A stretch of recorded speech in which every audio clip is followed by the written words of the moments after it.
Welcome everyone to LifterLMS Chat. I just came up with that name right here on the spot. We're here with Kurt Von Onen from Lifter, Will Middleton, Thomas, and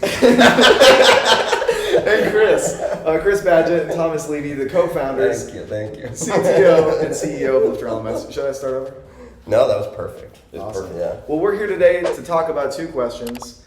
What do we see work in successful online course sites, and what do we see in sites that don't end up working out? We had a great conversation with a customer yesterday. Me and Chris went out to brunch with a customer, and these two questions came up, and they inspired some really deep conversations, so we wanted to turn on the camera, record it, and get into some of that with some people deep in the LMS industry.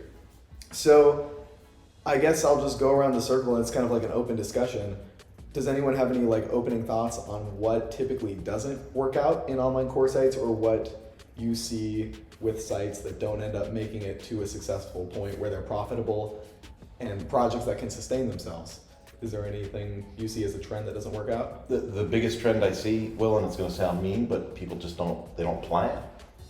Like, you have to plan for success, right? They say failure to plan is planning to fail, right? Yeah. And so you just got to plan. You have to have people see a template where they see something and they're like, that's what I want to do. And they just start trying to fill in the blanks, and they make an assumption that if they build it, they will come thing, But you gotta plan. You have to, build a community, and how you're going to release things, and what's the use case for your specific project, because not everything's all cookie cutter.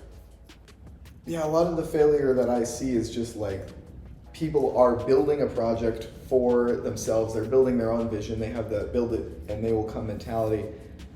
And it's really not a business that's centered around the customer. The fundamentals of the business is not the website, it's the customer you're serving and helping them get their desired outcome. And I think that's not really the base of what a lot of course sites that fail are thinking about. I don't know. You guys have any thoughts on that? Yeah, I don't know what's successful as far as course content is concerned, or how to launch or whatever, but just from a technical standpoint, I see a lot of people get hung up on unnecessary details. There's 15 billion plugins available in the world and 20 million themes, and those numbers aren't real.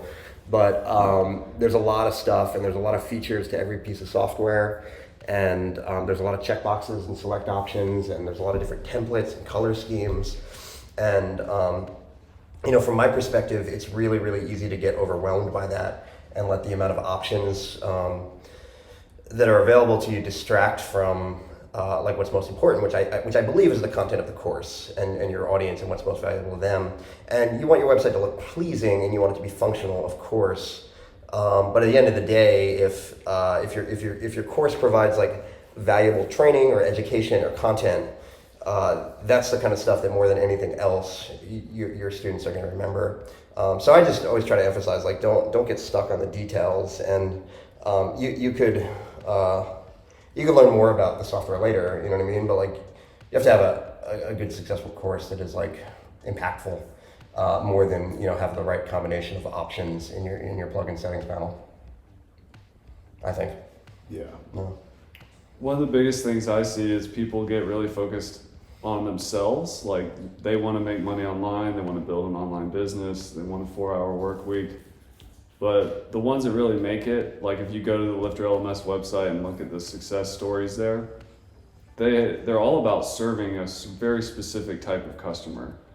And so, yeah, you're going to build those things, you're going to make money and figure it out, but that comes from serving a particular customer, and also not overwhelming them with too many things, because we hear about all these things like courses, coaching, community, conferences. I'm going to send them t-shirts, I'm going to do a box in the mail, and you can do all those things, and maybe it makes sense for your niche. But remember, people have limited attention span, and really the people that fail just get lost either in the sea of technical options or the sea of kind of business model options or automation options. The people that really make it tend to launch early and then just keep improving it over time. If you're going to add all those pieces, that's cool, and your community may love that, but you don't need to have it all perfectly ready to launch. If it's taking more than 6 months or a year to get the first version out, it's too long.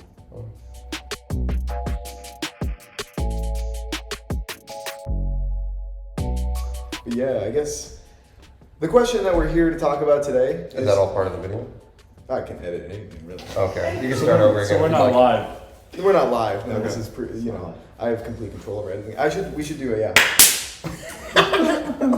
So that'll be easier to line up. These guys are real pros. Yeah. Oh, wait, you might want to do it again, so I'm prepared for it.